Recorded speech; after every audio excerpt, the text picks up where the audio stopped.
Voss, artesian water from Norway. Splendidly still or luxuriously sparkling. Voss, artesian water from Norway. Want to learn from Chicago's #1 culinary arts school? Kendall College now offers a certificate training program and individual cooking classes. Go to taste.kendall.edu for more information. I got to know Stobe through Alain Ducasse. Getting one for the first time and then cooking with it was a wow moment for me. What sets it apart, the construction and durability of it, the craftsmanship that goes into it, the history that goes into it. I mean, it goes back to Paul Bocuse. It's like the Mercedes-Benz of cookware for me almost. Introducing Groupon's new bookable, time-based offers. Easily book a reservation at top restaurants right on the Groupon website. All we need is a date, time, and party size. Show up for your reservation time, no voucher required.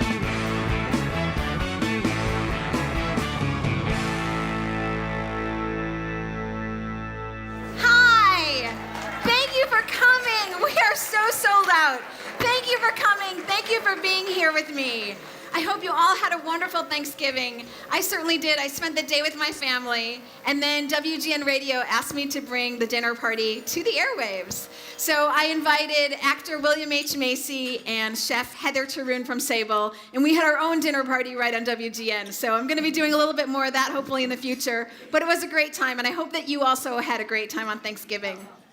For those of you who are new to this gig, this is how it goes. My name is Elysabeth Alfano, and I invite 3 celebs who don't know each other and a prominent chef who cooks for them, and over food and drinks, the unscripted conversations flow. So that's pretty fun. But what's even better is that you're part of the dinner with us. So everything that the chef makes, so tonight we have great appetizers and entrees from Chef Chris Pandel of the Bristol and Ballina. Everything that chef makes, you're getting as well. Voss artesian water from Norway, some David's tea, we've got some Vos chocolate, frozen kievers coming your way, bread from Nelcote, cheese from Roth Cheese Company.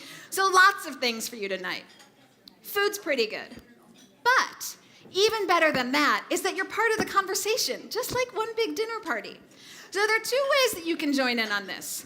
You can go old school, find the index cards at your table and a pen, and you can write down any question that you want for the guests. Has to be a question. Can't be like, oh, I'm having fun. Has to actually be a question.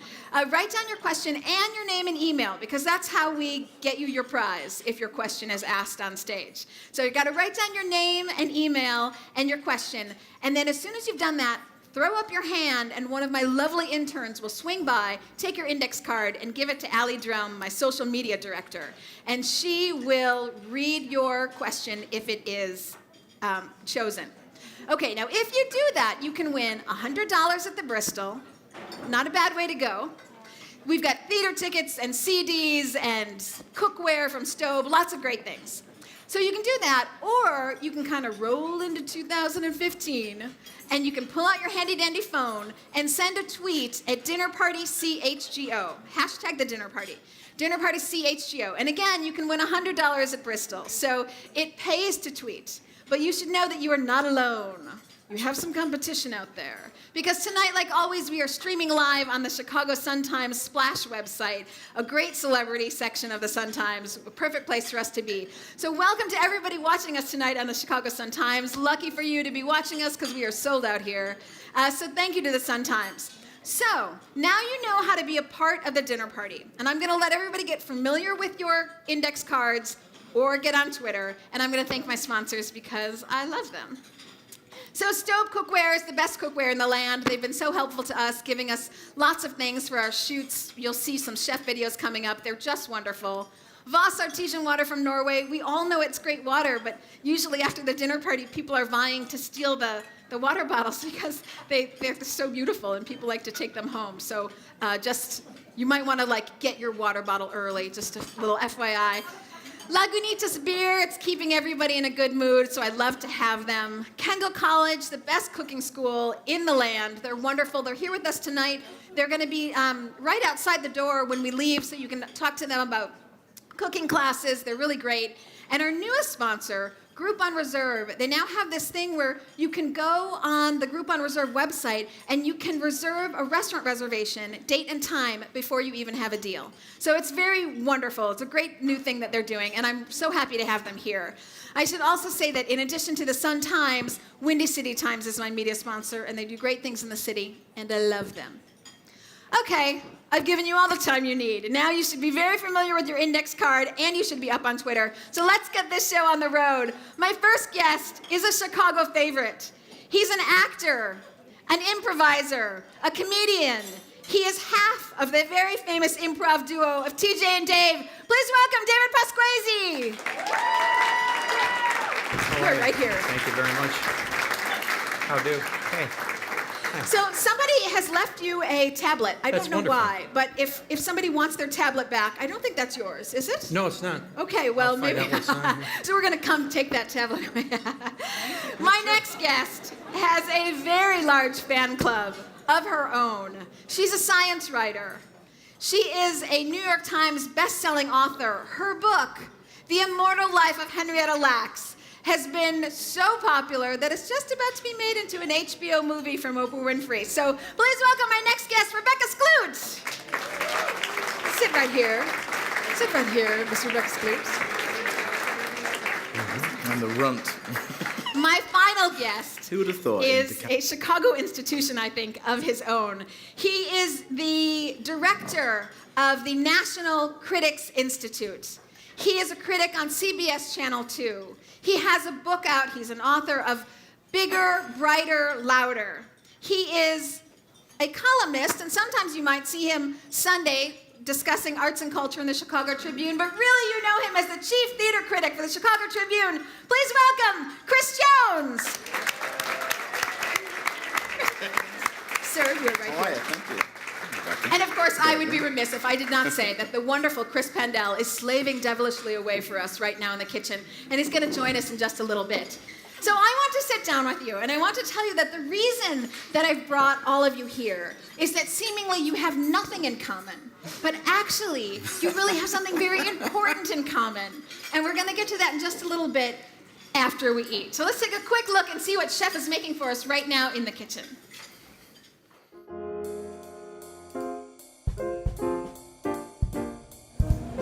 Hi everybody, my name is Chris Pandel. I'm the executive chef here at the Bristol and Balena in Chicago. I'm privileged to be here tonight at the dinner party cooking for you.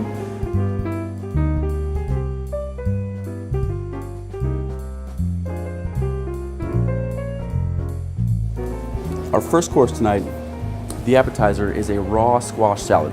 Most people have not tried to eat squash in its raw form, but here at the Bristol, we figured that the raw texture and flavor would really come through in a very simple dish that just has a lot of texture to it. The first thing we have is the top end of a butternut squash, right here. I've taken it off, I've peeled the outside of it, and then literally taken a peeler and made ribbons. You can do this on a slicer, you can do it with a mandolin. I prefer the vegetable peeler, personally. It's all about getting the squash super duper thin. It's the most important part. So you've got all these beautiful ribbons of squash. From there, we're gonna take the squash and we're gonna add just a touch of salt to it. The salt is gonna draw out any moisture in the squash. The dressing we've made for this is very thick, and the moisture from the squash itself is gonna help thin this down.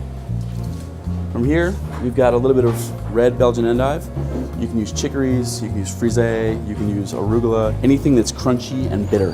The squash itself is naturally sweet, so you want to counterbalance that with something with a little bit of bitterness to it. And toss those right into the salad. We've also got some toasted sunflower seeds. Healthy amount of those. We've got toasted sesame seeds. This entire dish is based on its textural elements. The squash is crunchy, the endive is crunchy, All the seeds are very crunchy. And then to provide some freshness in the dish, we've got some fresh basil leaves that we're just gonna rip, leave them very chunky and rustic. And some fresh mint leaves as well. Finally, this is our yogurt-based dressing. It's Greek yogurt, lemon juice, a little bit of maple syrup, and a myriad of spices, including fenugreek, fennel seed, white pepper, red chili flakes. And all those spices are ground to the point that they're not so fine. They're meant to be a little bit crunchy. And we're gonna dress this salad fairly lightly because the dressing is pretty powerful.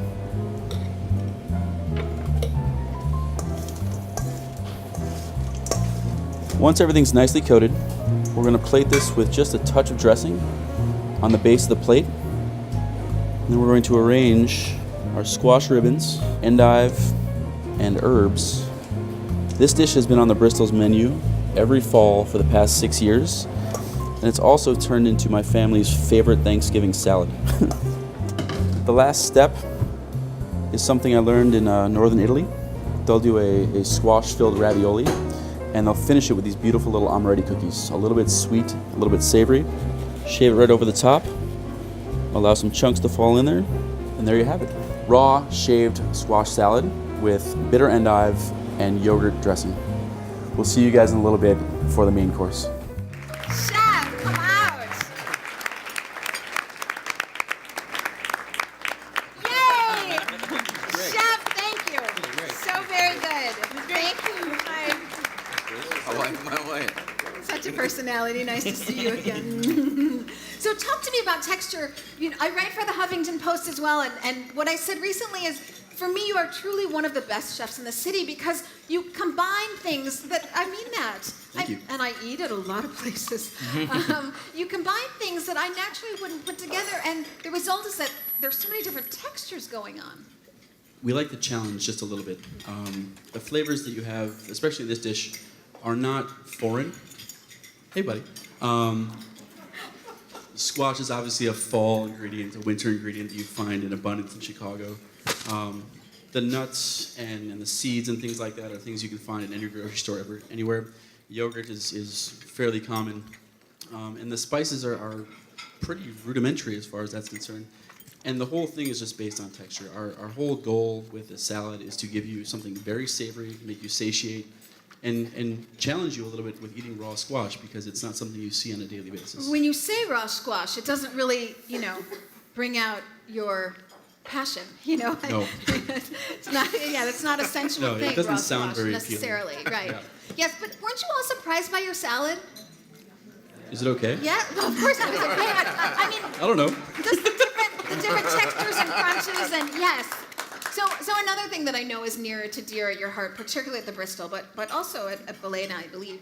Talk to me about your small farm philosophy. So here we've been doing the dinner party now. This is the third year. Today marks the very end of our third year, and yes, and then next year will be in January will be our fourth year. So we've had a lot of restaurants here over the course of 3 years, of course, and we're seeing more and more vegetarian requests. And I know small farms is very important to you, not just for the produce, but also for the animals. So talk to me a little bit about your philosophy. It's more about the relationship than anything else. It's the quality you can find. We could find squash from California right now that could be fantastic. I don't know anybody out there. You mean the relationship with the farmer? Correct, exactly. Yeah, it's more about the interwoven personalities that come to my back door that say, okay, listen, this is what I'm going to grow for you. This is why. The squash you have in here tonight is from two different farms. One is from Spence Farm. One is from Green Acres. The lighter of the two, the yellow one, is a log of Naples squash, which is a really kind of obscure vegetable, or fruit, I should say. And the only people that grow it are down in Indiana, Wow, in the entire country. And it's like, in order for us to really kind of push our restaurants further and keep the menu exciting, you have to have flavorful food. Yeah. And when you have an intimate relationship with the folks growing it, it's very easy to get that because you can request exactly what you're looking for across the board. And so they can do sort of special things for you. They'll do anything for you. We've had guys grow, well, almost anything. They grow things like, we'll bring seeds back from Italy and they'll grow us peppers that don't exist in the United States because we can put them in our pocket and get them here illegally and what have you. And they're willing to take the chance on us and say, okay, we can grow you these chilies that have never existed here before, and all of a sudden they're becoming a heritage crop in America because it's a first generation. So you're trafficking in peppers. Yeah, but don't tell anybody. Well, wonderful. I want to thank you for coming out because I know that he's still working on our entrees and you're... We have more food to come. Yes, you're slaving away in the kitchen, but he's going to come back and belly up to the table with us in just a bit. I hope so. Thank you, Chef. Thank you, guys. Thank you, Chef. Thank you, Chef. So I wanted to bring you guys together because, I think the obvious thing that you have in common is that we would all like your jobs. I think you all do something really exciting that is very, enticing to be around. But if you take that a step further, what I really think is that you all put yourselves out there on the line. So the theater critic is the first person who has a word on something, and the rest of the world might not agree with you. So you're putting yourself out there first. With science, it's almost by de facto that you're trying to prove yourself wrong. You're trying to push things and learn more. And in essence, you basically have to be wrong and prove yourself wrong and be willing to say, yeah, I got that wrong. And then in improv, it's just like walking a tightrope with no net. So what I think you really have in common is this sense of fearlessness and what you've chosen to do. So I'll start with David, but for all of you, I'm wondering, what is it that makes you want to be out on a limb like that? Well, I don't know that it's, I don't really look at it that way. It's pretty fun. For you, but don't you think improv could be scary? Well, yes, there's an element of uncertainty to it, which I enjoy. But like if I was merely terrified, I don't think I'd continue to do it. But that comes along with it. And also, I guess I just like the way my brain works while doing that, and it doesn't seem to work that way in any other setting. What do you mean by that? That's interesting. When improvising in front of an audience, my brain works differently. That's all. It just, and I cannot seem to replicate the way it works in any other setting. Are you improvising now? No, this one's all written out. At the end of these remarks, I will be starting anew. Right, it's like rapid fire creativity under deadline, and under immediate deadline. Like, Yeah, you but- can't just be like, I don't really feel like being funny right now. I'm on stage. Never mind, guys. See you. I'm leaving. Yeah, Like, you right. just have to bring it. Yeah, but I think also some of the pressure's removed because that's not what all we're doing is we just have to be. We don't have to be funny. Funny will probably happen, but so a lot of that pressure goes away. When that pressure's there, it's rough. When you think, oh gosh, I got to be funny right this moment, that's a tough job. Like stand-ups, that's a tough job. Did you ever do stand-up? I thought maybe you did. Yes, poorly, but yeah. I did it enough to have gotten better than I was.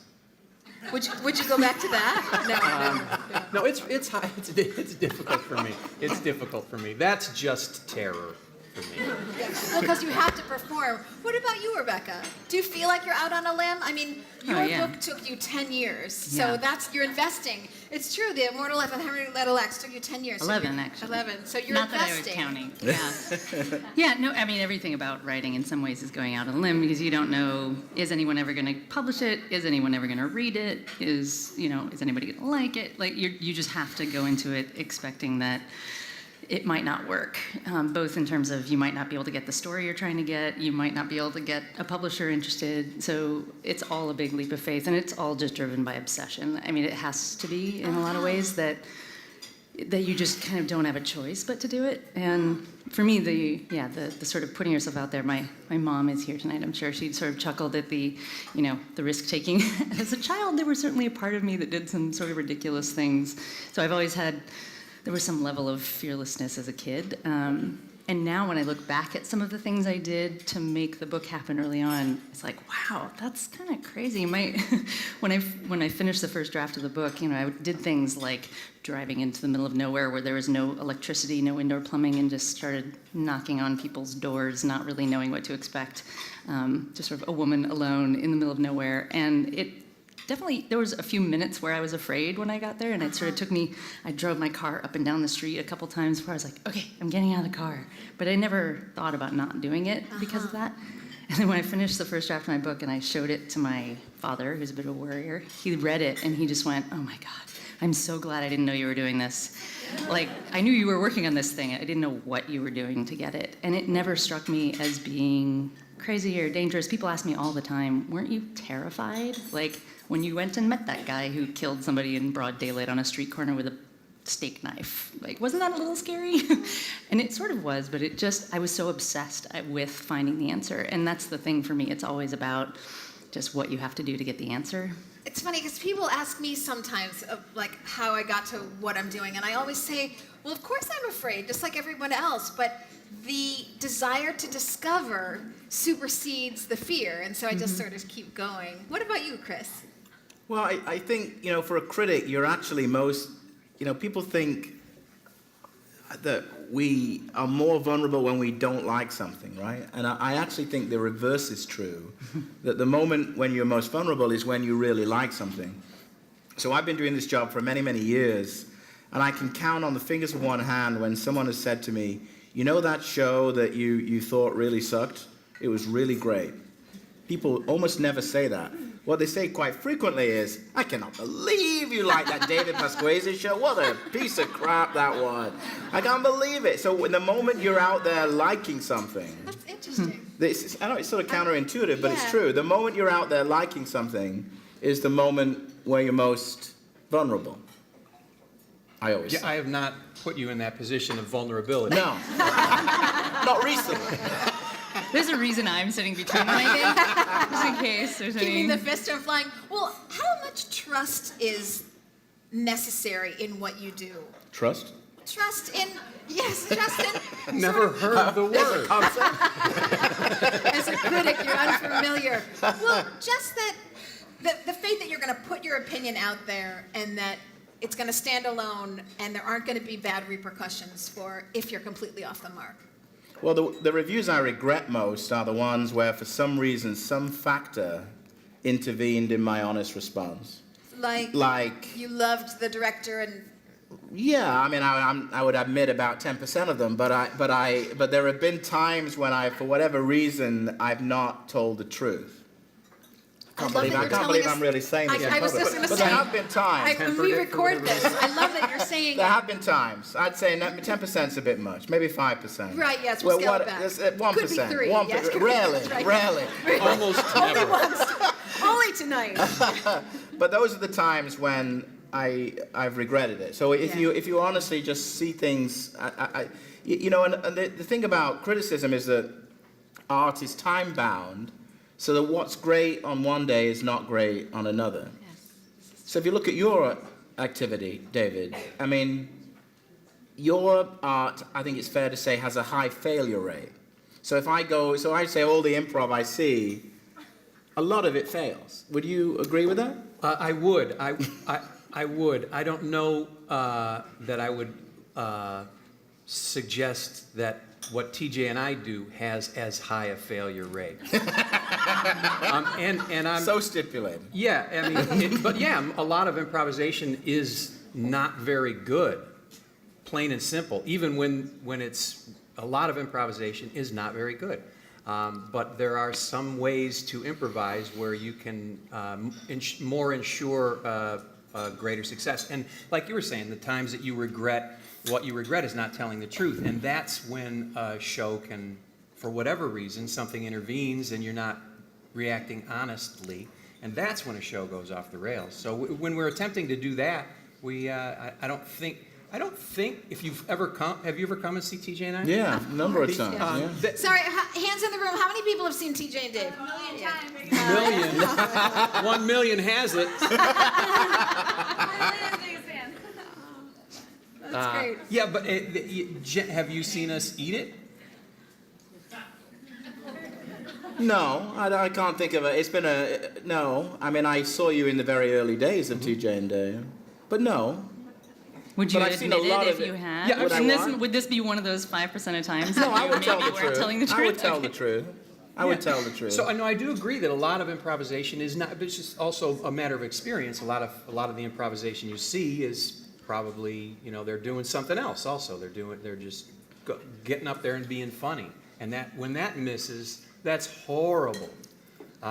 When if When they're they're shooting, trying for yeah, funny? if you're shooting for funny and fail, it's disastrous below that. Just pitiful and desperate.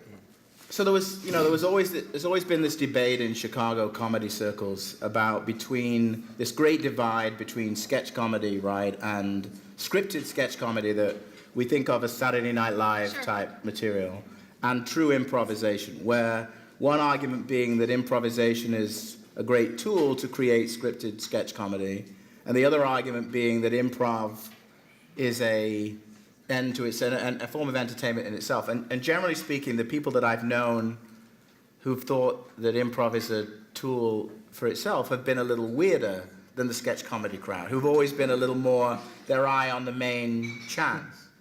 All right. What do you... I believe both are true. I believe it's an excellent way to develop material, and in and of itself, it can be the entertainment. Would you like to do a little bit of entertainment? Speaking Yeah, of... not improvisation. No, it's not going to be because, improv, but if you'd that like to... requires more than one person. Yes. It's, Yes, well, you could take somebody from the audience. That would be true improv, but we won't do that tonight. I thought there was going to be. I'll just read from here. Yeah, or you can take you can lift that out if you want. No, I don't want to. You want me to use this one or this one? Adam, Thank you. which one do you Got prefer it. that he Thank use? you. There you go. Hi. First, a couple remarks, and then I'm going to read a little story. They say the best things in life are free, but fucking's pretty good, too.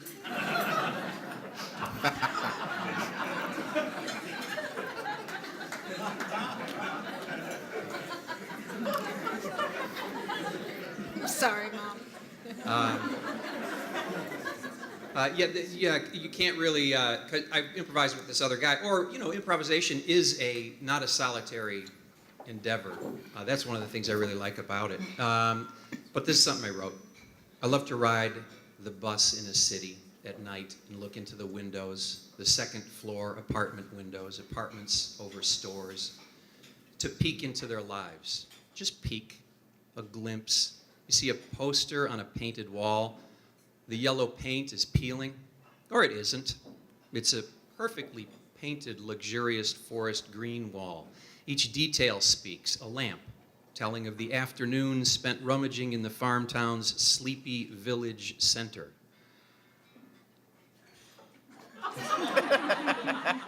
The lovely blues riff.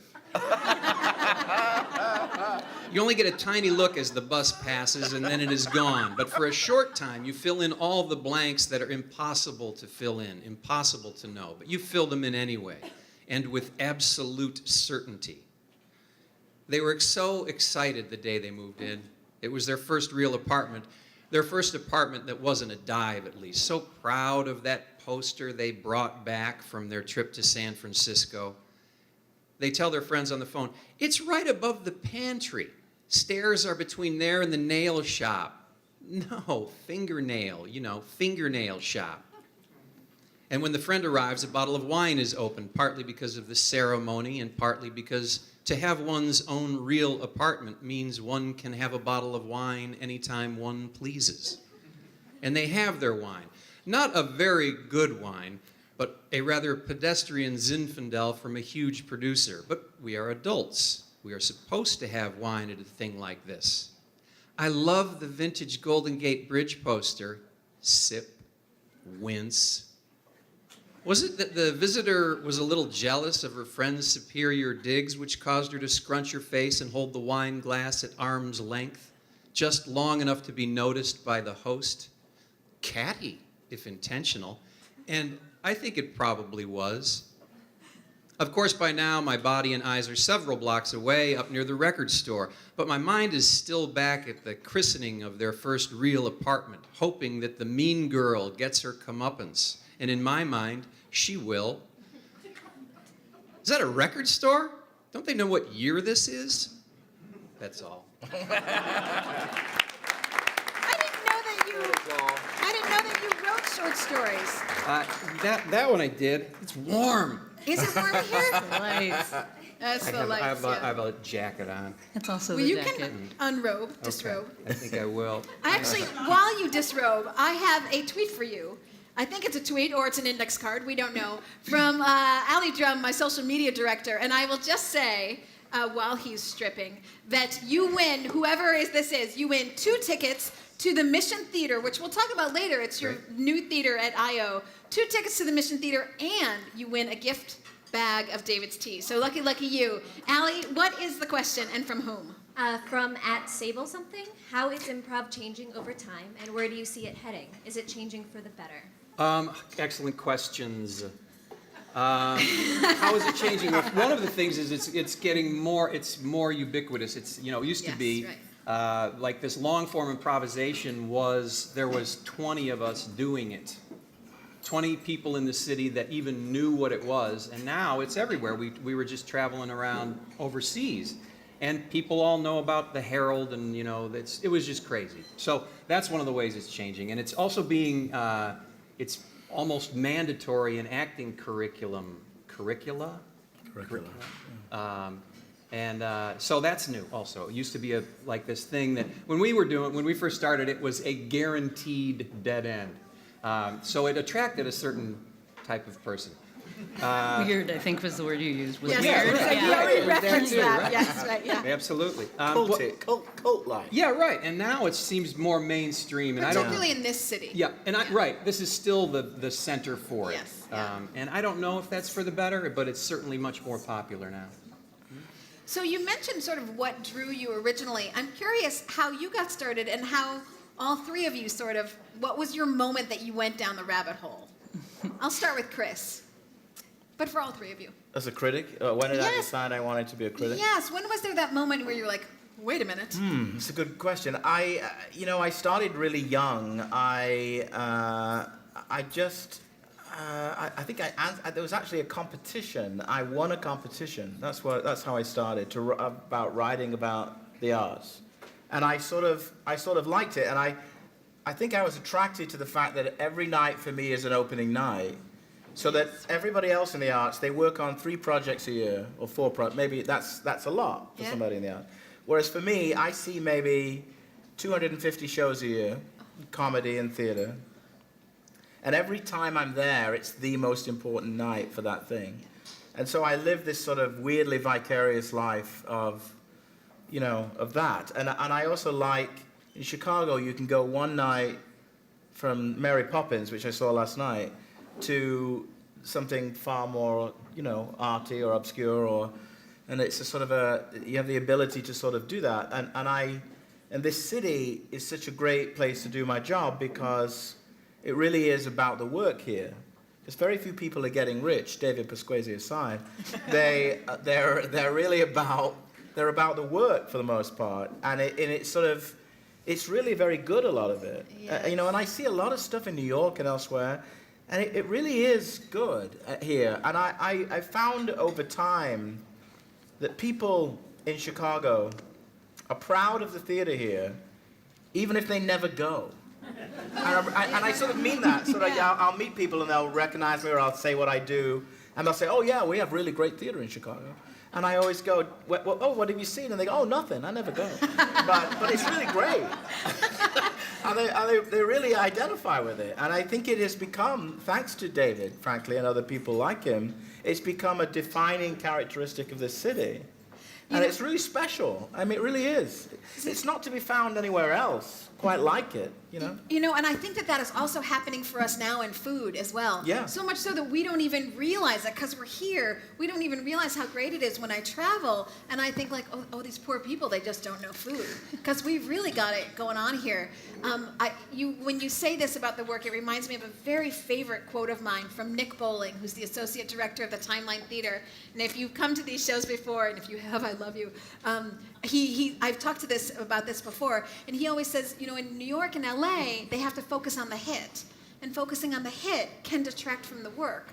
But in Chicago, we just focus on the work, and that can make for better work. Well, I always think there's a lot of similarities between the restaurant business and the theater business. So much, yeah. In other words, in Chicago, like our chef tonight, you can be an entrepreneur with a relatively small amount of capital And if you're a creative person, Yes. then people in the city will find you. And you don't need to be represented by some big-ass agency. And you don't need, you just need to do what you do and do the work, and people find you People here. get behind you. And people get Yes. behind you. And, Yes. and it's the same in the restaurant. People in the restaurant business here, people take pride in discovery. So Chicagoans like to go out to eat, to an entrepreneur's, to a small business, essentially. And they're willing to be very radical in their choices. Yes. And you don't need to, you don't need more than that. Because I remember Stephanie Izzard was saying, when I interviewed her, she, at first for Girl and the Goat, they were putting things like cheese, head cheese, things I don't eat actually, but with tongue. They were putting like tongue on the menu and stuff, and she thought, oh God, is anyone going to go for it? But actually, people are very willing to support the arts and go out on a limb and go to the restaurants. Yes, the organ meats. Yes, Yeah. well, you look at Randolph. I mean, there's now so many like organ meat kind of places, actually. But also one of the things about the difference between here in Los Angeles and New York, I do think that part of it is that's the only option. It's not, you're either here to do the work or you leave. Because Right. nobody's Stay. coming to get you here, right? Like, if you're on stage in New York or Los Angeles, it's quite likely that someone will come and see you and give you another job. That's not going to happen here. I mean, so it's really, either you're an imbecile or you're really just doing it for the Is work. that, you think that's still true? I mean, I do. sometimes wonder if that's, if Changing. the word is That's what I out a was bit wondering. more now. You I don't do. think so? I really don't. I don't think they. It's rarely does it happen that somebody comes through, except for like certain particular jobs. But Yeah. in general, yeah, I do believe that. They say that in Los Angeles, in Chicago, you're on stage with people who hope they get to do this for the rest of their lives, and in Los Angeles, you're on stage with people who hope they never have to do this again.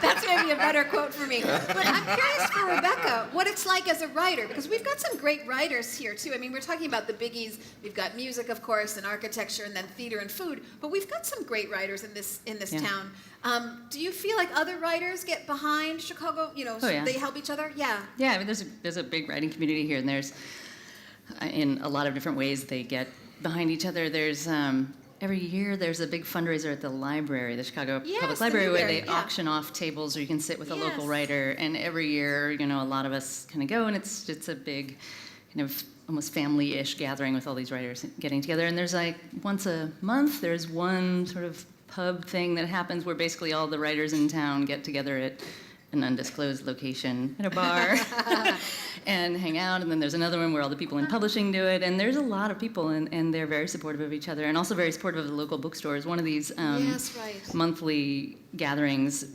they call it, I think it's just called Publishing Cocktails. And if you're interested, they're on Twitter, they're very public. And they do cash mobs. And so we'll bring all the writers in town. I go to these things, a lot of fiction writers, poets, playwrights, just across the board, different kinds of writers. And we'll just show up at a local independent bookstore and just buy a lot of books. And so everybody knows who does this. Is like, hey, you go to some bookstore, they just tell you which one to show up at, and we buy a lot of books, and then we go to some bar next door or restaurant and hang out and have a really good time, and often end up doing karaoke or, But this is not something that happens in New York. I mean, I lived in New York for a long time, and it's a very competitive business. Less so for me. No, people don't really want to write about science. Interesting. And so for science writers, it's a very tight community, and we often are just there's not a lot of competition within us. It's mostly like, somebody wants me to write about physics. I don't do physics. Can you do this one? Because I don't do, no. I'll take the biology. And so we all sort of work together because people think science is just one thing. And so people will come to me and be like, will you write this physics story? And I'm like, if you've ever watched me walk down the street, you know that I don't do physics. Like, I am a klutz. Like, I just am not. But so in the science community, it's slightly different. But in writing in general, with freelancing, it's very competitive. So in New York, those gatherings in New York are about networking, meeting Yes. editors, kind of Right. elbowing each other to be like, there's a New York Times guy over there. Everybody quick, go pitch him a story. And that's just, here it's not that at all. You don't even know who half the people are when you show up, and it's great. There's no name tags, there's no bylines. Are you familiar with something called the Chicago Literary Hall of Fame? So they've recently been going Yeah. and trying to highlight some of, because we've got historically great writers as well, not just contemporary writers right now today, but of course historically we have great writers. Yeah. I know on your website you have a video that talks about your like, wait, what moment? Oh. About how, so her book took her 10, 11 years, and so we originally started the question of, what was that moment where you found yourself going down the rabbit hole? So what is it that took you to put 10 years into one book? Yeah, so this what moment thing I talk about with sort of everything I write, but I always, pretty much everything I've ever written can be traced back to one moment that made me stop and just go, wait, what? Like, what are you talking about? And for me, the what moment with the Henrietta Lacks story was I was 16 and in a basic biology class, and my teacher said what most teachers, biology teachers say at some point, which is there are these amazing cells, and they've been alive since 1951, even though the woman they came from died shortly after the cells were taken, and they were one of the most important things that happened to medicine. He listed off some of the greatest hits, like her cells were used to create the polio vaccine. They went up in the first space missions to see what happened to human cells in zero gravity. Hers were the first cells ever cloned, the first genes ever mapped. Like all of our most important cancer medication came from these cells, the HPV vaccine, and the list just goes on and on. And all he knew about her was that she was black.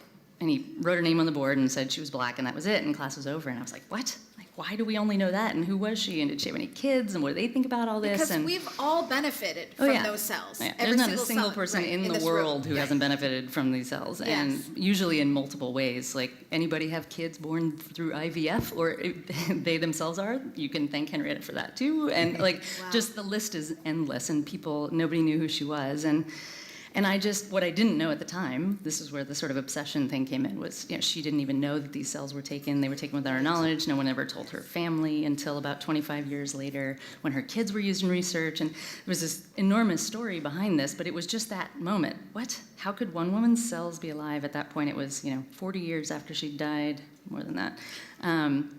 And did she have kids? What are they? And why do we only know she's black? Like, why is that the only piece of information we know? And so what stops you when you decide that you want to write about something? Is it out of, I don't understand? Is that what you mean when you say, wait, what? Or is it just... It's just curious. It's a curiosity mode. I spent a lot of time speaking at schools, and I always tell students, and I think this applies no matter what field you're talking about, whether it's science, law, anything, sort of learning to hone that. Yes. To just actually take the time to stop and notice when you're curious about something. This is where great art comes from. I mean, yes, right. And one of the stories that one of my most widely circulated stories before the book was about goldfish surgery. And there's an entire field of veterinary medicine devoted to, you can do MRIs, CAT scans, on goldfish, like 10 cent, wanted at the fair goldfish, because people love their fish and they get very attached to them. And so people ask for the MRIs. Oh yeah. It's not research. No. This is like veterinary medicine for your pet fish. And I like that. And I was just at the vet with my dog, sitting in the waiting room, and this guy the vet came out from behind the desk, and he took off his gloves, and the woman behind the counter said, "How'd it go?" He said, "Great, patient's up, swimming around." I went, "What?" "What was your patient?" He's like, "It was a fish." Like, "What'd you do to it?" "I took a tumor off its nose." I'm like, "Why? And who paid for that? And how do you anesthetize a goldfish?" And I was just like bombarded with all these questions, and so it's just that moment of sort of letting yourself be the weird person who stops a total stranger and says, "Wait a minute, I'm sorry, did you just say? And can you tell me more?" Like, that's basically my job. So to me, that's very interesting because that's an overlap with improv, explore and heighten. Yeah, That's and you were talking about trust. I mean, it is, with improv and with all this, it's all about trusting your instincts and trusting the story to just follow it wherever it's going to go. And it is a leap of faith, and you don't know. With you, it's your sort of the other people you're doing improv with and the audience, and with me, it's the people I'm writing about. Like, I don't know what they're going to say and where the story is going to veer off to, and you just have to... So I'd be curious. So I'm okay if you say to me, "You've got an hour to write this," then I can pretty much knock it out in an hour. But if I don't have an hour to write it, I actually don't write anything. Yes, sure. So I don't understand how you can actually sustain a project like that over a 10-year. What I would do is I'd wait 9 3/4 years. Then I'd start it. So you work. How did that? And you don't think I did that? Yeah. No, that's the hardest thing for me about book writing is this just mammoth thing that you have to do. And when you think about deadlines, you're like, I have to reply to some emails tomorrow, and I have to, there's some things I have to do logistically. I got to go to the bank. and like, oh, and in 10 years I have to turn in this thing. It just does not make it on the daily calendar all the time. And so you have to get into this, you just have to get into a place. I had this one editor of mine said this phrase to me, which was, I ended up writing it out and putting it on my computer. It said, do what's important, not what's urgent. Oh, And that's helpful. because it does feel like, you know, the focusing on the thing that's important to you, as opposed to like, you know, the emails in the inbox with the little exclamation point really are urgent. I'm sorry for if that someone. was me. Was that me? Because that could have been me. Yeah. But yeah, so and that's really hard. And yeah, and so I very much against my will started just waking up really early. I'm not a morning person, and this one writer friend of mine was like, you have to wake up at 5 a.m. and just force yourself to write every day. And I was like, that's insane. I'm not doing that. And he actually came to visit me at some point and woke up at 5 and woke my dog up, who woke me up, and I was like, fine, I'll try it. And I wrote more between 5 a.m. and 9 a.m. that day than I'd written in months, and I was so pissed. And that's how I do it. That's when I have to do stuff. How about like the depression that sets in when you're like, okay, Yeah. I'm wasting 10 years on a project that's not really going to get published. Yeah. Or the story is. The critic really comes out. Okay. I'm just saying, I would be terrified that the Yeah. whole thing was no good. Yeah, and that happens all That's the why time. you're a critic. But what is that? That's not separate for me from a project. This whole thing might be a waste. Even this whole thing? Yeah, this whole thing. This whole life. thing. Yeah, this may well Every have day? been a waste. Well, actually, you give me a great segue to my next question. So, you know, I started by saying we sort of all want your jobs. I mean, you're all doing very exciting things, I think. But there's really no difference, I think, between anyone in the audience who could pick up this sort of energy and passion if they were to find something that made them say, wait, what? And then you could be down the rabbit hole following some passion that gives you this high that you're just trusting and going with. So there's really no difference. And to point out that I think that there's no difference, not that you're not all deeply talented, but I'm sure you have sucky days like the rest of us. So when it does go wrong, when the whole thing goes wrong, or you have this deep depression because you're in year 5 and you don't have much to show for it yet, or somebody does smack you around because you gave a bad review, tell us about the days that really don't go well. You mean you want details of those days? Well, I'm just saying, like, pick a bad day, and like, because when it goes bad, right? Because you're out there on the front lines. There's no protection. There's no 401k. There's no. Well, maybe for you there is. But, Well, sort of. okay. Yeah, I think there is protection.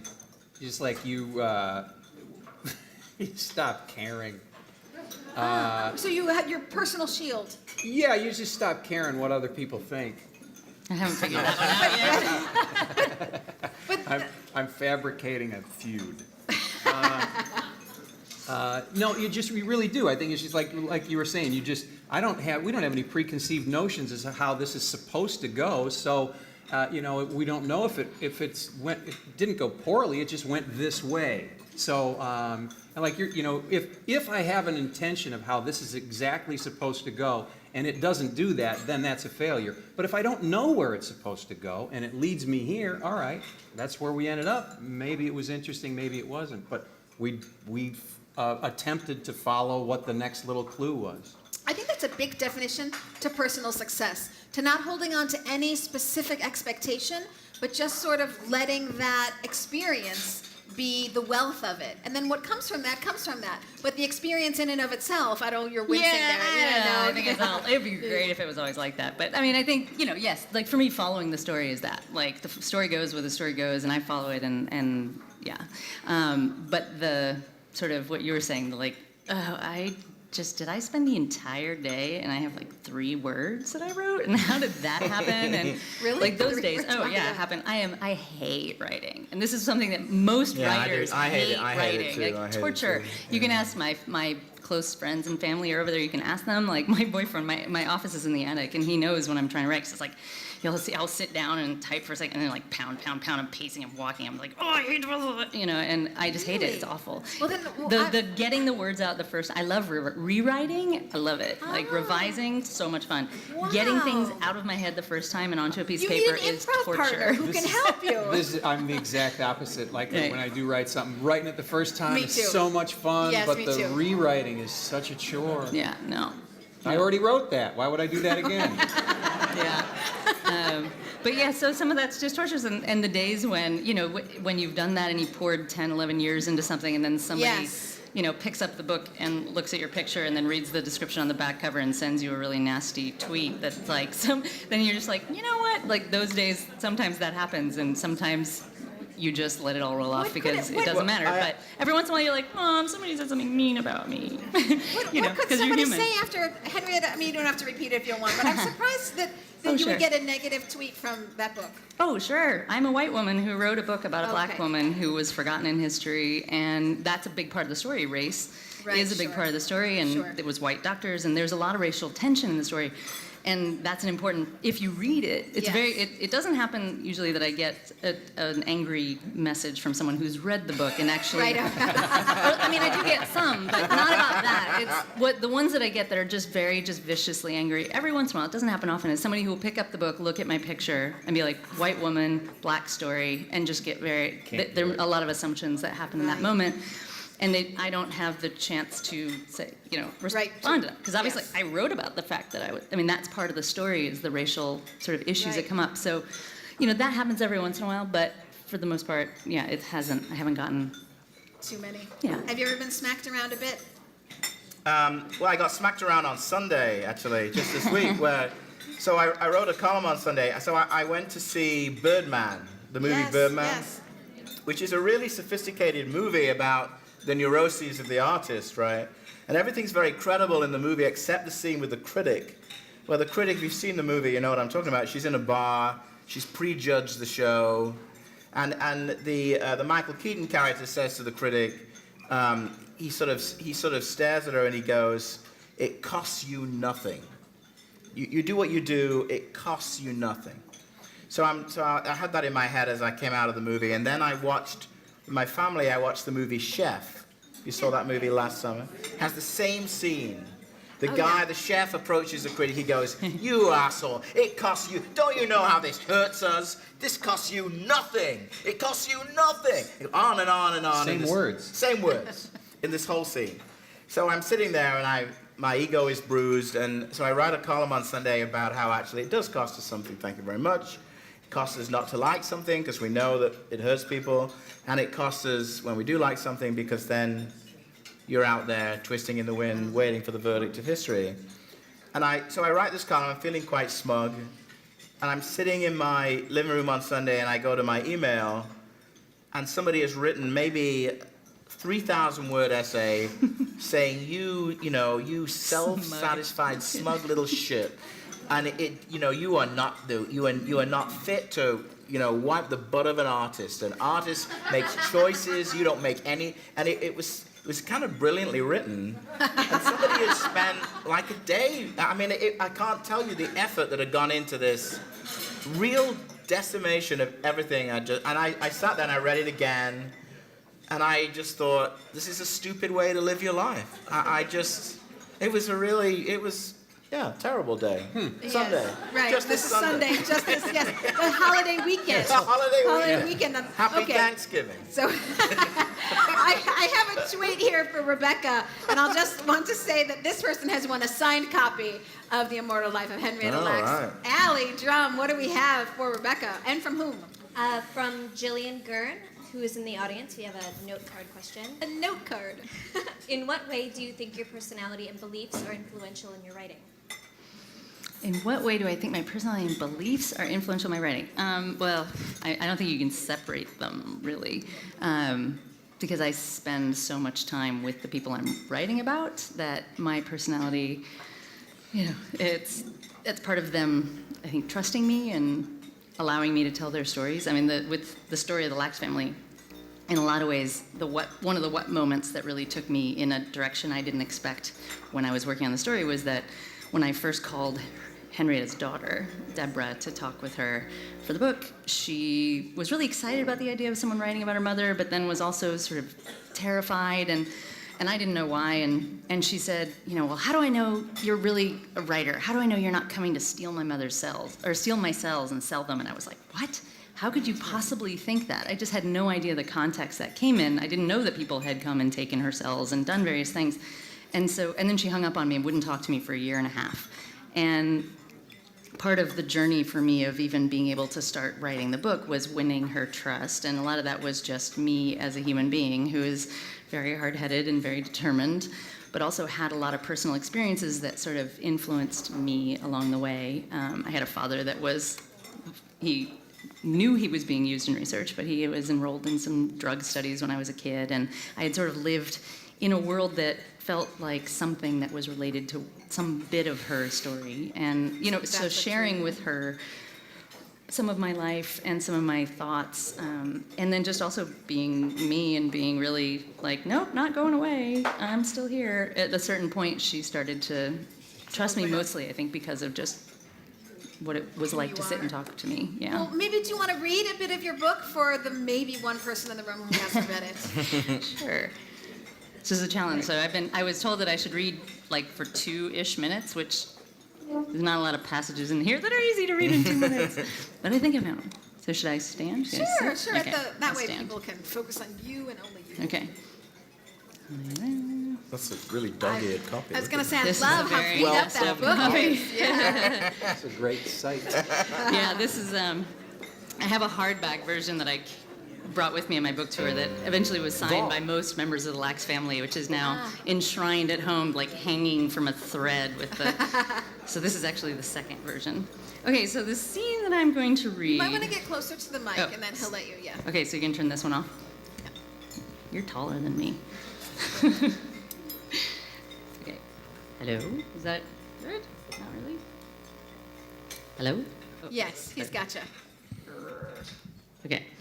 So the scene I'm going to read, so part of sort of winning Deborah's trust at a certain point was saying to her, so Deborah was a toddler when her mother died.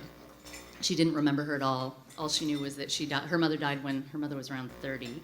And that was really all she knew. No one talked about the cells. No one talked about her mother. Deborah just didn't know any of the story of any of this. And so one of the ways that I won her trust was to say, look, I'm not hiding anything from you. I think you and I both want the same thing. We really want to know who your mother was and what these cells did for science and what happened along the way. And so I don't know that, and so I said to her, you can come with me when I do my research. And I don't know that I actually thought she was going to take me up on it, but I didn't know Deborah very well. But so she and I ended up traveling around the country, learning about Henrietta, learning about her mother's cells. And so this scene is really the first moment that it was a really important moment in our relationship. So it was the first moment that Deborah saw her mother's cells alive in a laboratory. So for those who don't know, HeLa cells is what they're called, which is an abbreviation for Henrietta's name. It's HE for Henrietta, LA for Lax, and they are immortal, which means they will just live forever in the laboratory. So the only thing you need to know, Christoph is the name of the scientist whose lab we're in, and Zakaria is Deborah's younger brother. Christoph threw open the door to his lab with a sweeping ta-da motion and waved us inside. This is where we keep all the cells, he yelled, over a deafening mechanical hum that made Deborah's and Zakaria's hearing aids squeal. Zakaria's hand shot up and tore his from his ear. Deborah adjusted the volume on hers, then walked past Christoph into a room filled with wall-to-wall white freezers, stacked one on top of the other, rumbling like a sea of washing machines in an industrial laundromat. She shot me a wide-eyed, terrified look. Christoph pulled the handle of a white floor-to-ceiling freezer, and it opened with a hiss, releasing a cloud of steam into the room. Deborah screamed and jumped behind Zakaria, who stood expressionless, hands in his pockets. Don't worry, Christoph yelled. It's not dangerous, it's just cold. They're not -20 like your freezers at home. They're -80. That's why when I open them, smoke comes out. He motioned for Deborah to come closer. It's all full of her cells, he said. Deborah loosened her grip on Zakaria and inched forward until the icy breeze hit her face, and she stood staring at thousands of inch-tall plastic vials filled with red liquid. Oh, God, she gasped. I can't believe all that's my mother. Christoph reached into the freezer, took out a vial, and pointed to the letters HELA written on its side. There are millions and millions of her cells in there, he said, maybe billions. You can keep them here forever, 50 years, 100 years, even more. Then you just thaw them out and they grow. He rocked the vial of Gila cells back and forth in his hand as he started talking about how careful you have to be when you handle them. We have an extra room just for the cells, he said. That's important, because you don't want Gila cells to contaminate other cultures in a lab. He explained how the Gila contamination problem happened, then said, her cells cost millions of dollars in damage. Seems like a bit of poetic justice, doesn't it? Oh, my mama was just getting back at scientists for keeping all them secrets from the family, Deborah said. You don't mess with Henrietta. She'll sick Gila on your ass. Christoph reached into the freezer behind him, grabbed another vial of Gila cells, and held it out to Deborah, his eyes soft. She stood stunned for a moment, staring into his outstretched hand, then grabbed the vial and began rubbing it fast between her palms, like she was warming herself in winter. She's cold, Deborah said, cupping her hands and blowing onto the vial. Christoph motioned for us to follow him to the incubator where he warmed the cells, but Deborah didn't move. As Zachary and Christoph walked away, she raised the vial and touched it to her lips. You're famous, she whispered. Just nobody knows it. So I will say that this is going to be turned into a movie produced by Oprah Winfrey, is that correct? And it will be on HBO. When is that coming out? That's a good question. Okay, but it's in the works. It's in the works. Yeah. Okay, well, just a quick word from our sponsors. We're going to be right back in 2 minutes. Not even. 2 minutes. Voss, artesian water from Norway. Splendidly still or luxuriously sparkling. Voss, artesian water from Norway. Want to learn from Chicago's #1 culinary art school? Kendall College now offers a certificate training program and individual cooking classes. Go to taste.kendall.edu for more information.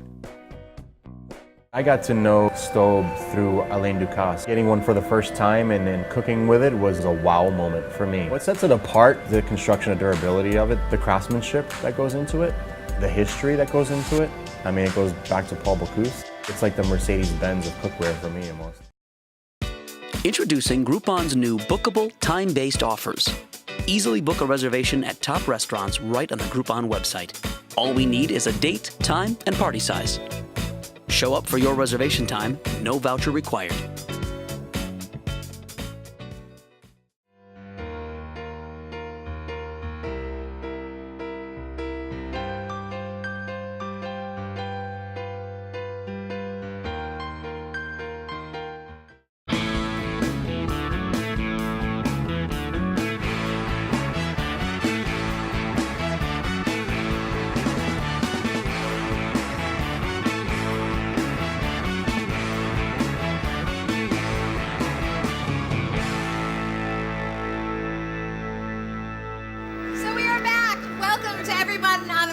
Splash section who's watching us streaming live. We are back.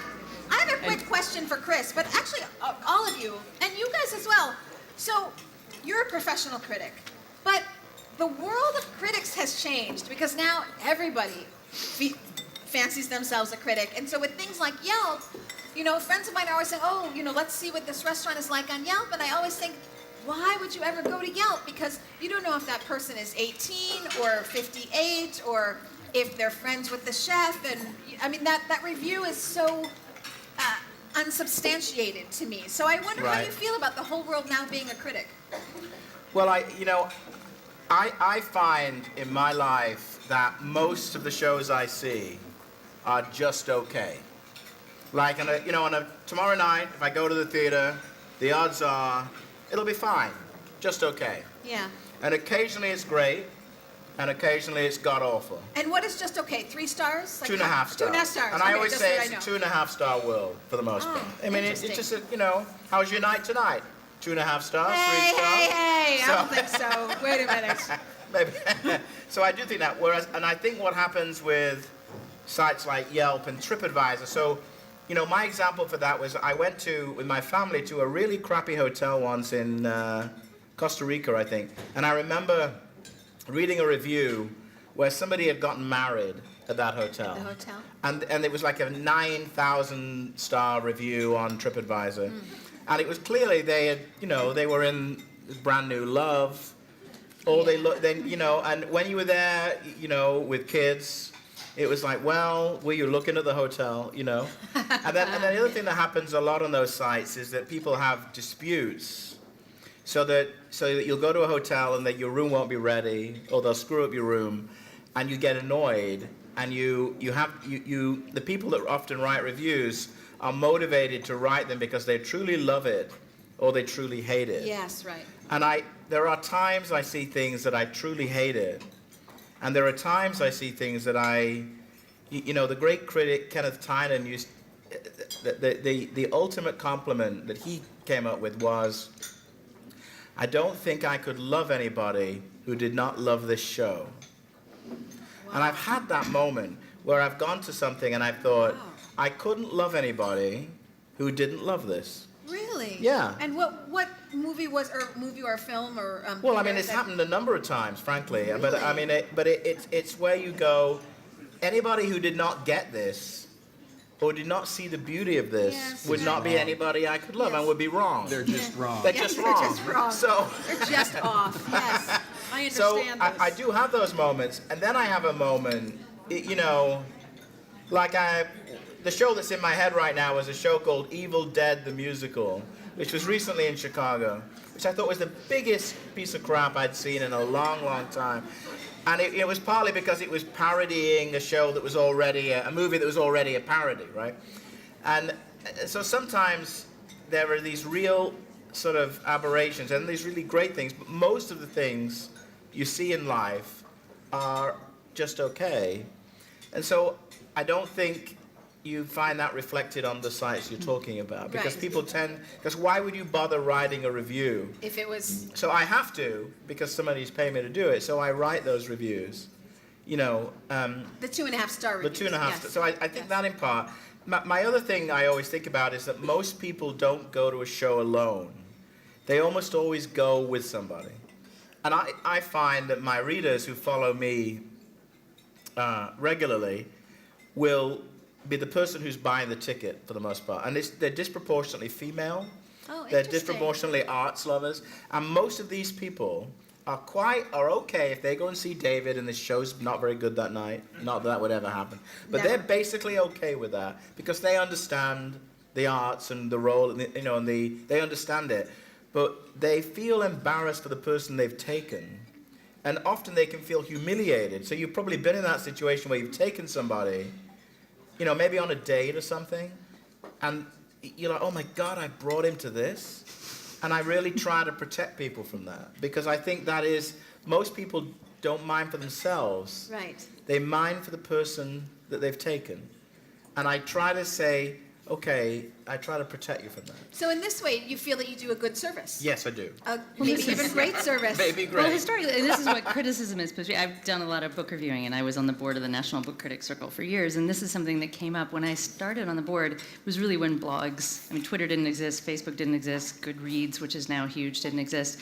And when blogs first started, the bloggers who were doing book blogs were trying very hard to get cred as real book critics, because they wanted to join the organization. They wanted to be able to get the books for free from the publishers before they came out. So I was sort of on this board at the moment when it tipped from being just professional critics do the criticism to anybody does it as long as you've got a blog, and then it became a fake Twitter account. And you know, and there are, like, I actually think there is some use for those just sort of average, you know, person on the street reviews when they happen in large numbers. As a science person, you know, when you look at a study, when you see if there are 11 people who've been in this study and they're saying this drug worked in these 11 people and you should all go take it, don't take it, because that's just statistically not useful. But when you get those Amazon pages with like 7,000 reviews, that's a good statistical sample of people's reactions.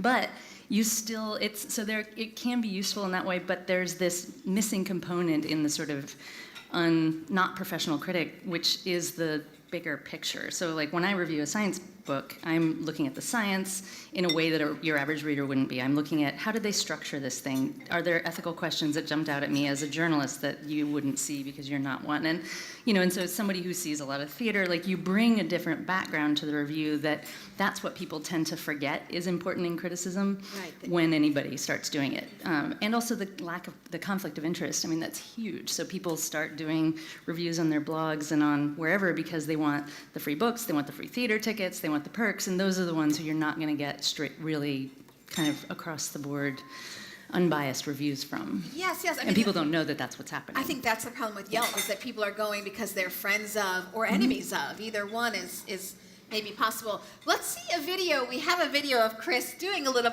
I won't say criticism. You're just doing interviews. Is this for CBS or The Trip? It's I think for this The Trip. is for The Trip. Okay, Yeah. so we have a little video just giving you a glimpse. Your appearance is a little sober today, based on what we might remember you from. Yes, well, I mean, that was 30 years ago. People say to me, "You look different." I said, "So do you." How do you end up in Australia with this? An actor of your repute? You couldn't get a gig on the Northern Hemisphere? I didn't realize it was so shameful. And you've known the sting behind the sting, have you? Is that fair to say? I've glimpsed behind the curtain. And what's it like behind the curtain? Don't go there. Also on adverts in America, I've noticed that the British voice from that Geico... The gecko? Gecko. And then there's some woman who's on now advertising something. The Scottish guy who's doing the lawn thing. Have you seen it? He says, feed your lawn. Feed your lawn! Feed your lawn, right now. Okay. I didn't know that was ending so fast. A disproportionate number of Brits on there. We also have a tweet for you, and they are winning. Typhanie Monique sang in the beginning, was she not great? Was she not so awesome? So you are winning her CD and 2 tickets to see her perform at the Whiskey Lounge in Evanston. That's going to be December 11th. So even if you didn't win, I hope you go see her because she's just so talented. December 11th, the Whiskey Lounge. Typhanie Monique in Evanston. So what do we have? A question for Chris. From Derek Hull, if and when do you think criticism goes too far, either positively or negatively? Well, on the positive side, it's easy to overpraise things because in the moment you get really carried away. Excited. So there have been times when I've declared greatness that, a day later I'm like, well, really, was it that good? So that definitely happens. I don't think, I don't think causing intentional pain is a good thing.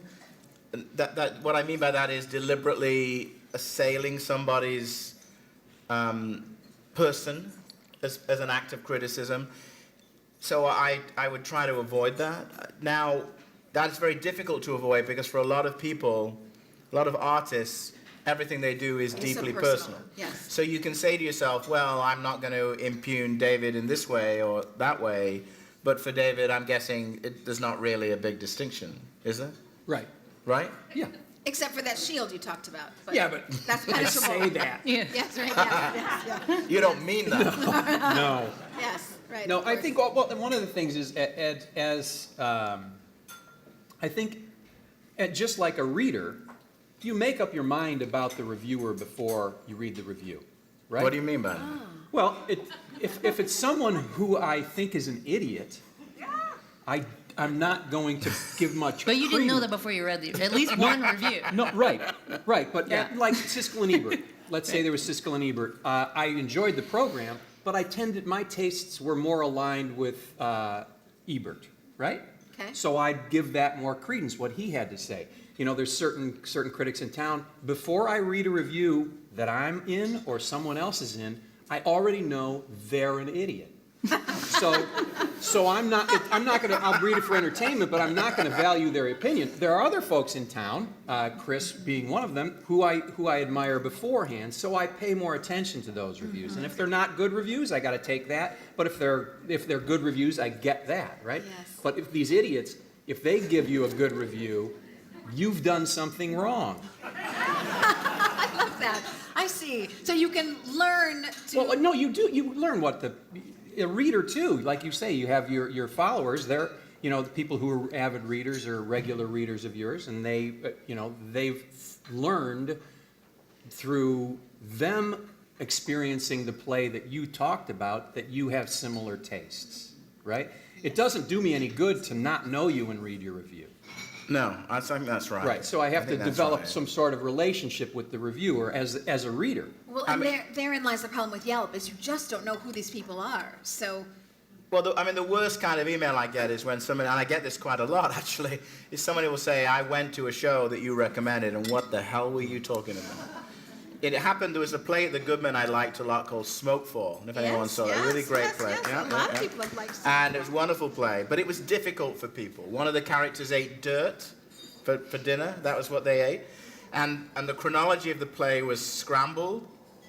And so some of those Tribune readers, they were like, oh, Chris Jones says it's a great play, and they went, and they were not happy when they got there. And part of the job of a critic is it's not just about is it any good, it's about who is it for as well. Right. But you've also got to challenge people, because if people just go to the stuff that they know they think they're going to like, then what the hell? Why bother every day, So there's all those difficult sort of issues in play. And also sometimes they're not actually reviews, but they're this is what I did Saturday night.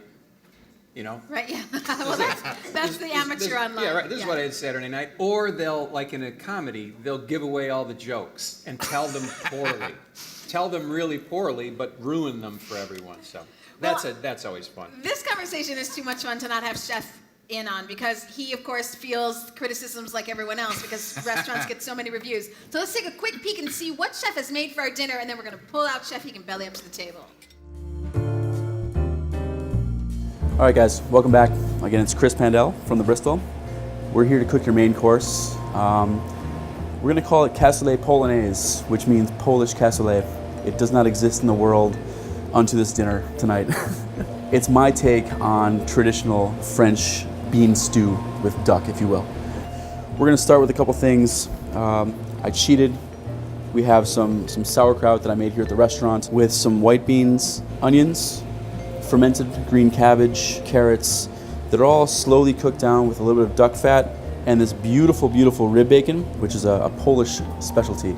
It's actually the rib meat and the belly with the ribs still on, that's heavily, heavily smoked over applewood.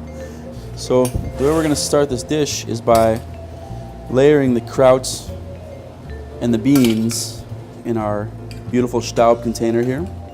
And it wouldn't be cassoulet without some smoked pork, so we're going to add the rib bacon as well. And from there, we'll put a single duck leg. We have some kiszka, which is a Polish sausage made of barley, pork liver, and pork blood. Just a little bit of smoked chicken. We're going to take just the drumette, and we'll get the kielbasa as well. Trim it up. Find our way in here. Coming back with a little more sauerkrauts and beans, just to fill in all the gaps. And this dish is meant to be a stew, so we're going to take everything and add just a little bit of pork stock to it to moisten it up. And once we add the pork stock, we're literally going to put this in a 350 oven for about 25 to 35 minutes, just to make sure the sausage is cooked through. So it's been about 25-30 minutes. We're going to go ahead and pull our cassoulet out of the oven.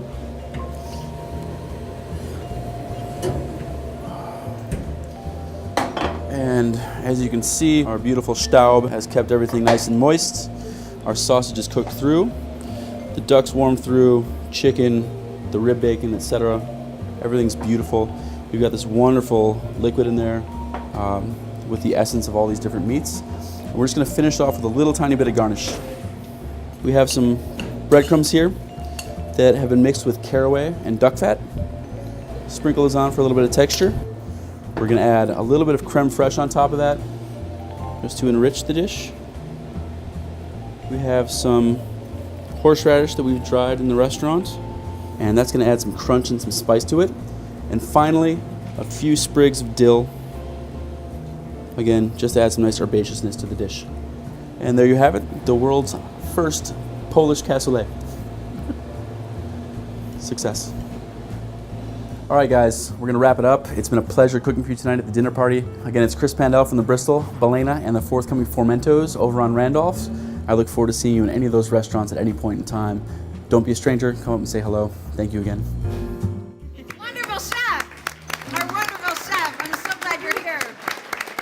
So, I'm sure you've never had a bad review in your life ever. Have you? Bullshit. Is that true? What's your take on food critics? Do you listen to them, or you just gotta keep going? You have to.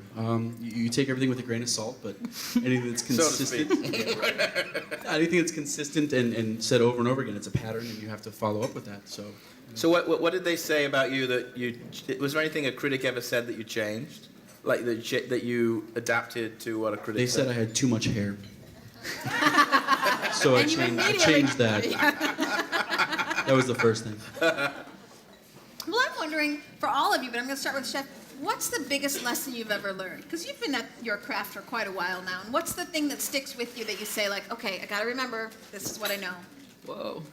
Yes. Right? It's I'm heavy. really glad you're going That's, first. biggest lesson for me is patience, always. And it's not for cooking, it's for everything. My dad's a patient man, but he's got a huge temper. My mom's a patient woman, but she's got a huge temper too. And the two of them together always told me that if you're patient, everything will come. You'll be fine. So just be patient. What is your background? Everyone's eating I'm their a Chicagoan. frozen kefir. No, I know. Your Pandel, what is that? It's made up.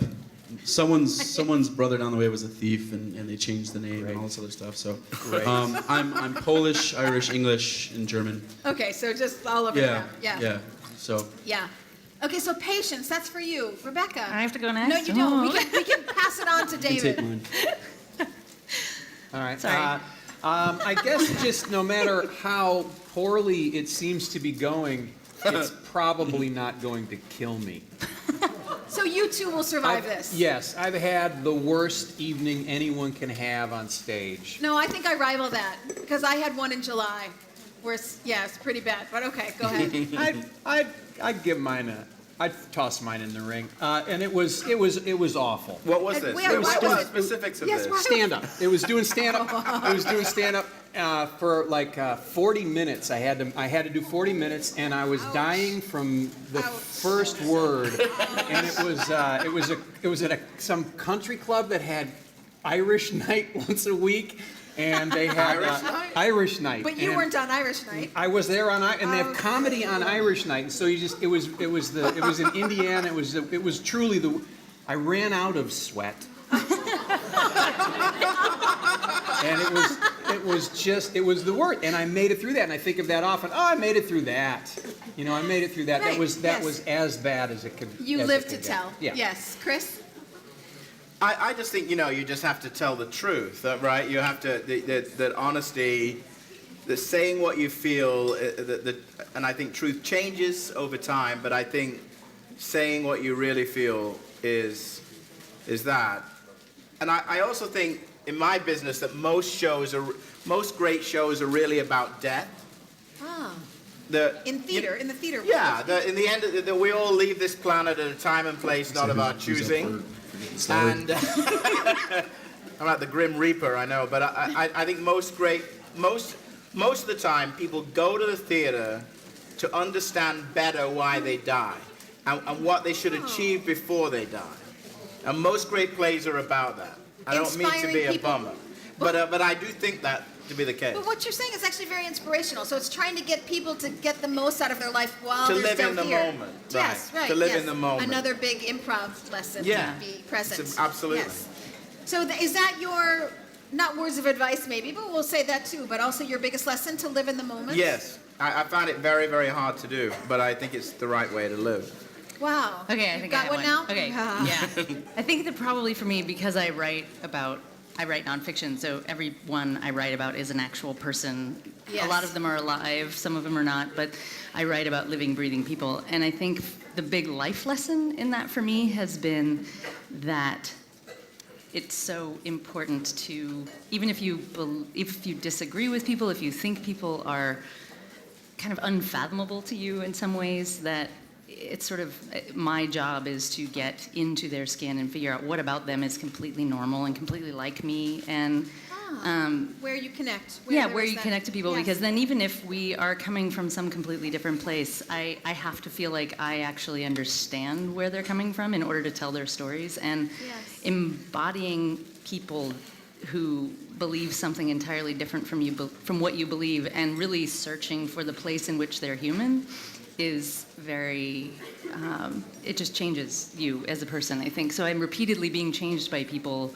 by trying to really figure out how we're not different. So you should run for politics, because basically that's not anything that any politician seems to be able to do lately.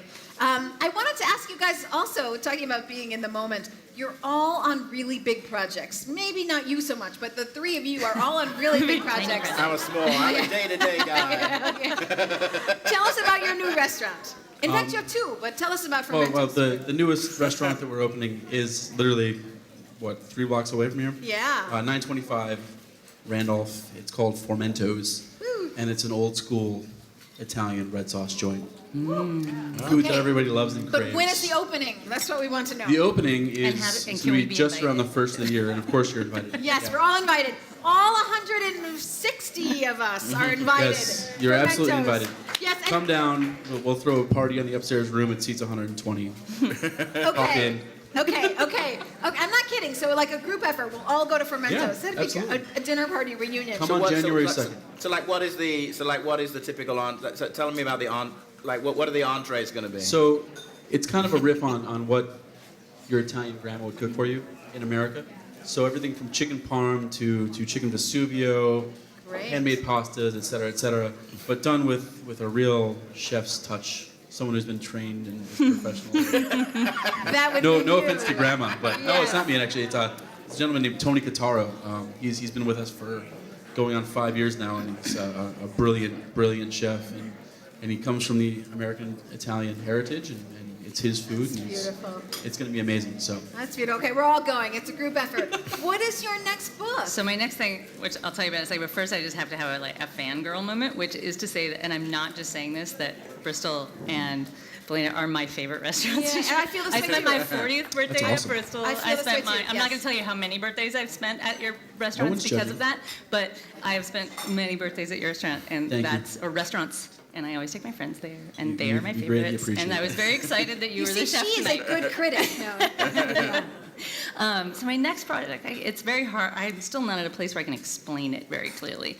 So before I became a writer, I was actually going to be a veterinarian, and I worked in veterinary medicine for about 10 years.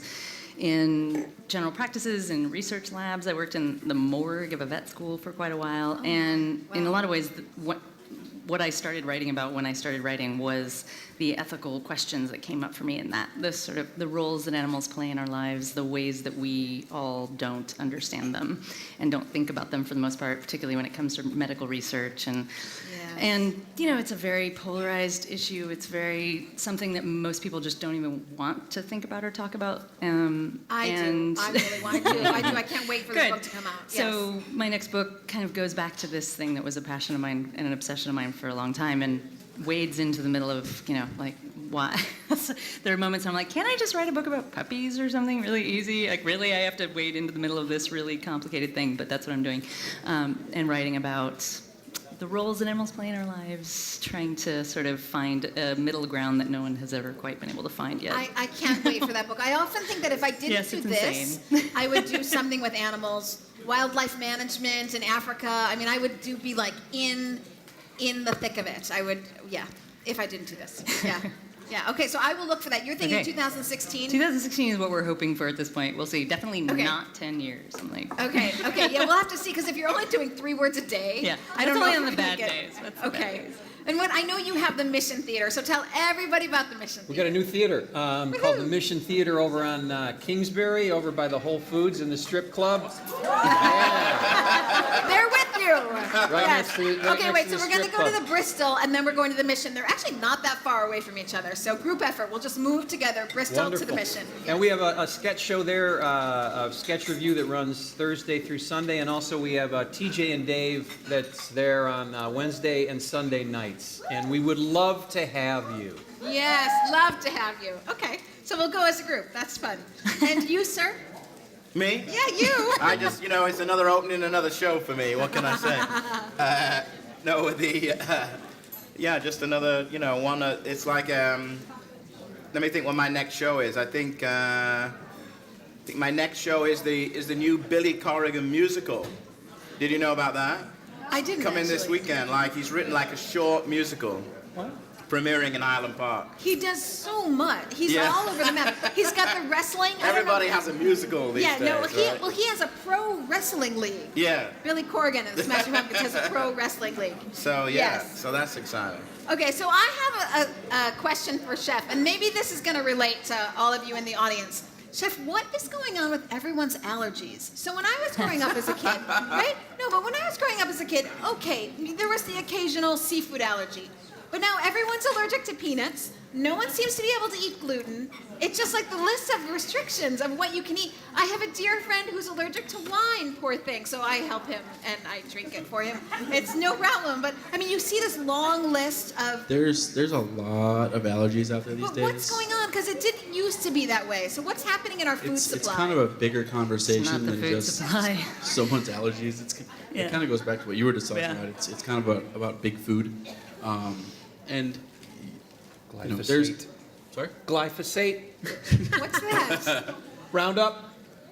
Yeah. What? The ability for folks to build up an immunity to all these things existed before, and now, this gluten thing is a little out of control and what have you. And certain people get sick from it for sure, but it's touch and go at best. The gluten thing is quite different from the peanut thing. I'm Correct. Say that. You're very I mean, right. some of it is a science. I mean, this is a science. This is like tell us as a scientist, this is what's going on? Well, I mean, no one really knows, but there's more adult onset allergies now. In fact, I am allergic to shellfish. I love shellfish. I've eaten shellfish my entire life. 2 years ago, ate some mussels, and my entire face and throat went numb, and I wasn't able to breathe. Like, it just hit like that. And this happens often. It's nuts and shellfish with adults, and it happens very quickly. You kind of never know when it's going to start, which is horrifying when it happens to you. But a lot of it is this immunity thing, and people are trying to figure out what it is. So there are legitimate allergies that are increasing, probably because our immunities are not being challenged early on in the ways they used to be. But then there's also, a lot of debate about whether a lot of the gluten allergies are actually allergies, and there's just if something's going to make someone feel ill, we have to pay attention to it. Period. Of course. Whether it's physical or mental, it doesn't matter. We're here to make sure that our guests are taken care of across the board. So.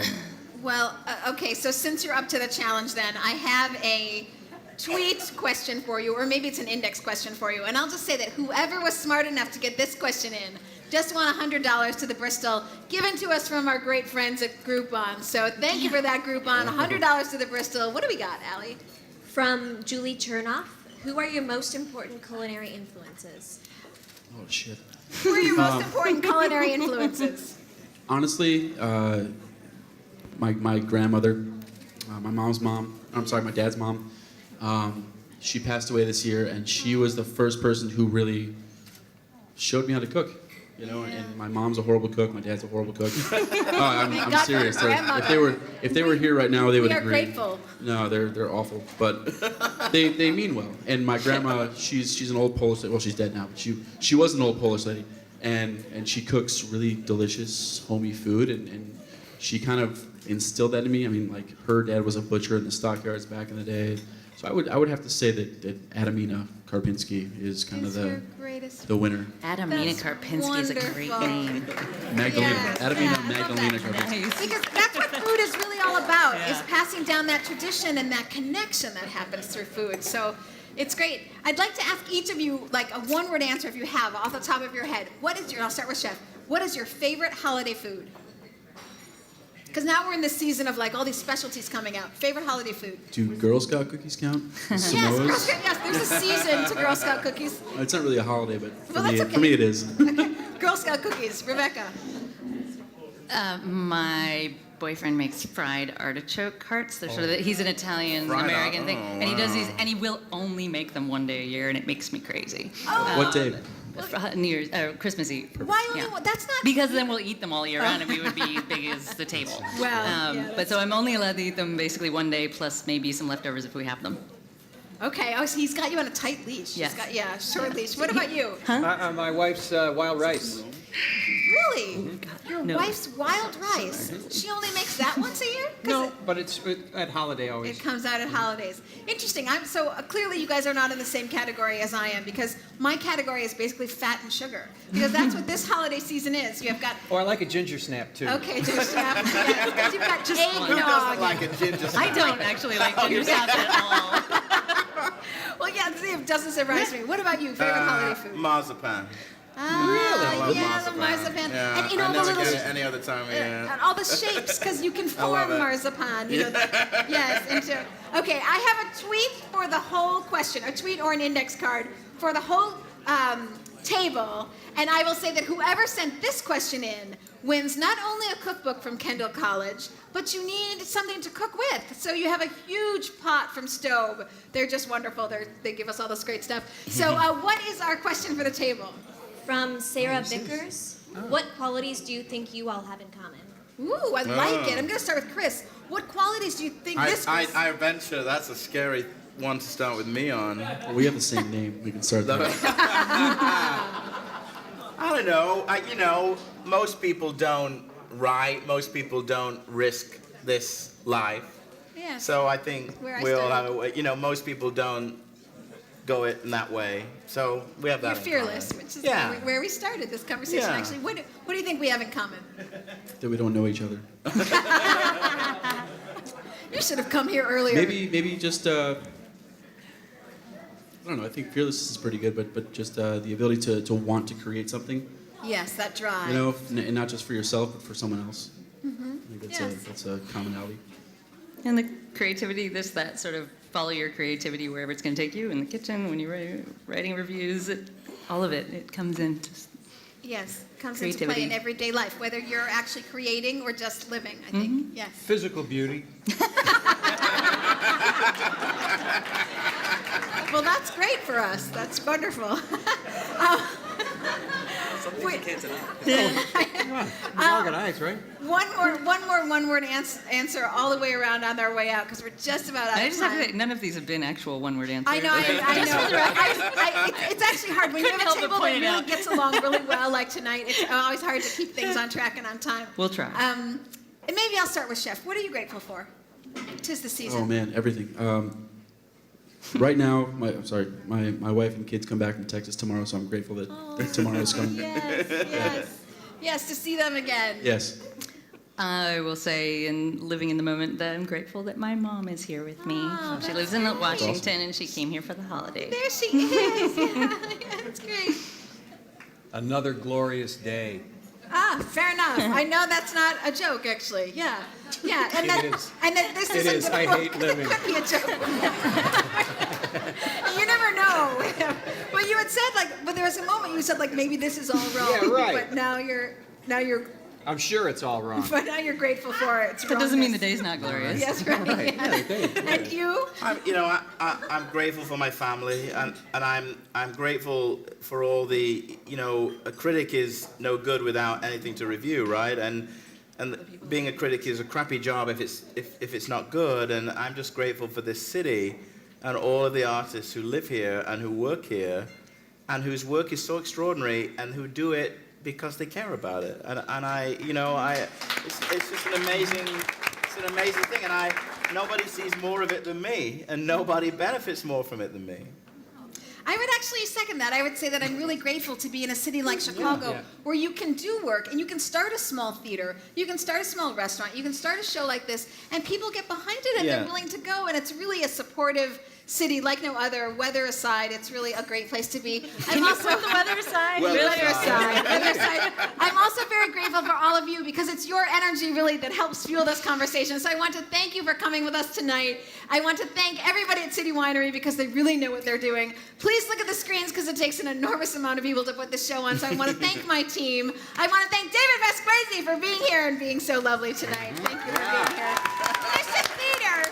We're all going to the Mission Theater, Kingsbury. Rebecca Skloot for reading for us tonight and being here. We are waiting for that book, 2016, Animals, I Want It. Chef Pandel, our food was so good. And I heard all of you ripping apart want your frozen kefir, and hopefully by which now we you're into didn't your Vos chocolate. We're getting kefir. I don't know where it is, frozen yogurt, but it's coming. And the chocolate, our Vos chocolate is coming as well. Chris Jones, the critic extraordinaire, from whom I've learned a lot tonight, I'll have to say. So thank you for all of those comments. If you thought tonight was fun, and let's face it, it was, we've got more of this coming next year, which will be our 4th year. So January 12th is the day. Tickets go on sale this Thursday, so please get them. We've got lots of great things going on in 2015. One of them is that we are starting a year-long association with the Trotter Project. So very exciting. We're going to be featuring, yay! We're going to be featuring chefs in all of 2015 who've been inspired by Charlie Trotter. So more great food, basically, in 2015. January 12th, to be specific, we have Chef Kevin Hickey from Bottle Fork, who's wonderful, and the Duck Inn, his new restaurant. Kevin Hickey, we have legendary anchorman Bill Curtis, and we have Saturday Night Live. Julia Sweeney from the 80s, Saturday Night Live is going to be here, and a couple mystery guests. So we've got a great show on January 12th. I'm also going to be on WGN Radio December 24th. So if you want to spend Christmas Eve with me, I will be right there. Thank you for coming, everybody, tonight. I so appreciate it. Happy holidays. See you January 12th.